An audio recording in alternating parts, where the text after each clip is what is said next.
Hey, what's going on, everybody? Hex is going here.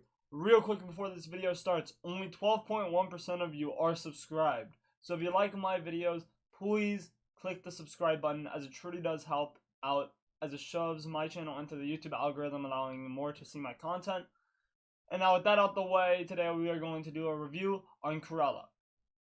As a heads up, this may include minor spoilers, but nothing that will outright mess up with your experience.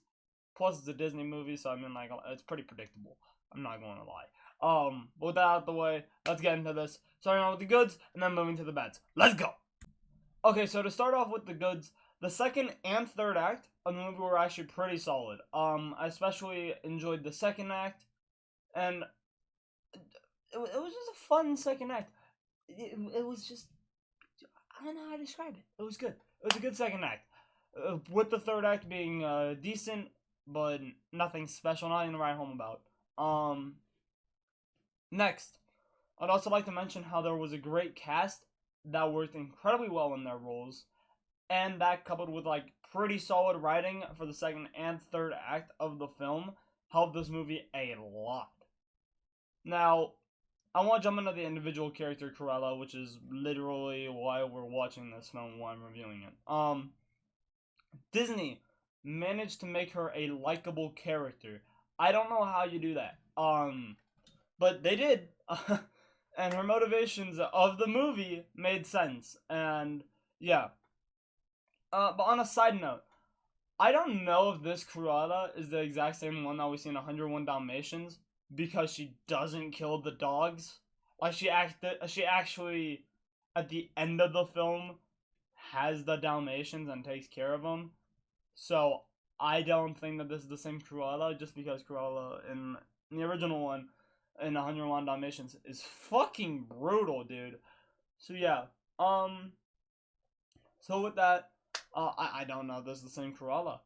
Now going back to the overall movie, I felt like they had good musical choices, but they definitely overused music. So what I mean by that is, like, they would play like 2 or 3 songs back to back to back, and I do not like music that much to be used in a film. So that was a big issue for me. But lastly, I want to point out the camera work for this movie. I felt like it was actually pretty solid, and I thought that it connected us more towards Cruella and her group, and like made it feel more personal and all that. A really minor thing, but something I figured I'd point out. Okay, now let's move on to the bads. Now with the bads, the bads are actually really bad. At least the first 2 of them, and actually 3 of them. So, start off with the bads. The first act was terrible in my opinion. I was ready to leave after the first 20 minutes of this film.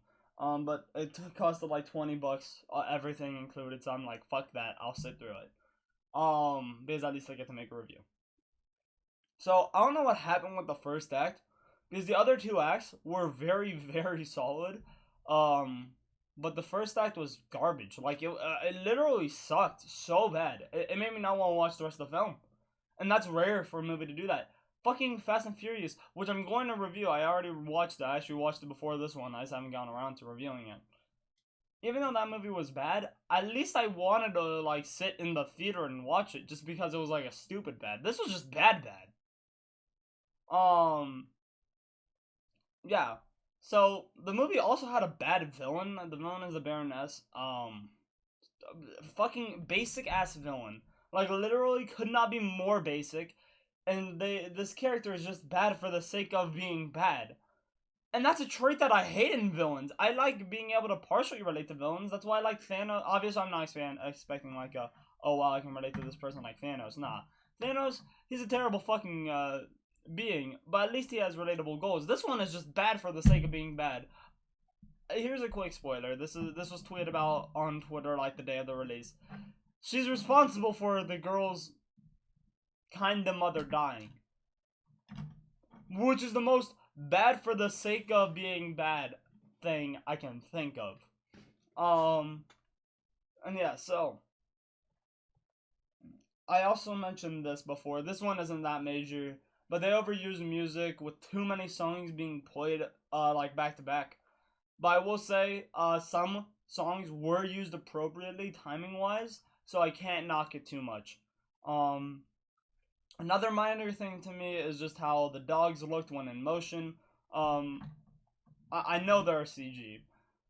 So the movie really didn't have many effects besides maybe like a burning building and the dogs. However, the dogs, when like standing still or like, walking, weren't that bad. But when running, the effects fall apart, especially when they're running towards the camera. So that was just bad CG on the dogs. That's nothing too major. I just wanted to point that out. Just because I noticed that, and something that I noticed that kind of takes you out of the immersion. I feel like I should comment on. Lastly, they had a narrator. This is the other thing that I strongly dislike. I very much so do not like narrators in a film. I would much rather watch a film and figure out the story and how it's going from watching it and like seeing the actions play out. I don't like having a narrator be like, oh, of course, and then boink happens. Now, I will say they didn't use the narrator that much. They used it like maybe 6 to 7 times in the film, I want to say. They used it a lot at the start and then a lot towards the middle.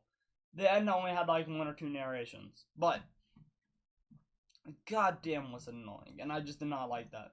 But the redeeming quality of the narrator is that it's Cruella herself, so whatever. I mean, it still sucks, but at least it's the character instead of just a random person narrating it, right? But yeah, that's something that I strongly dislike. Now we're going to head to my final thoughts. Overall, I thought it was a solid movie outside of the first act, with only a few personal issues here and there, mainly with the overuse of music, and which is also very common with Disney films, and obviously having a narrator. Again, outside the first act, it was very solid. But it was a fun movie to watch. And I would say maybe watch it with your family. It's more geared towards like a teen audience, but still like a family audience. I don't know how to describe it. It's a PG film, but it's like you could definitely watch it as a teen and find enjoyment in it. So yeah, I mean, that's a really good thing. For movies to be fun to watch for all audiences. So fair enough. Overall, I would give this movie a solid 7 out of 10. I think it's worth a 7 out of 10. It's nothing amazing. It's nothing bad. It's just in between. Anything from a 5 or below is bad in my opinion, or a 6 or below is bad. Anything above like a 6 is solid, and then anything above like an 8 is great.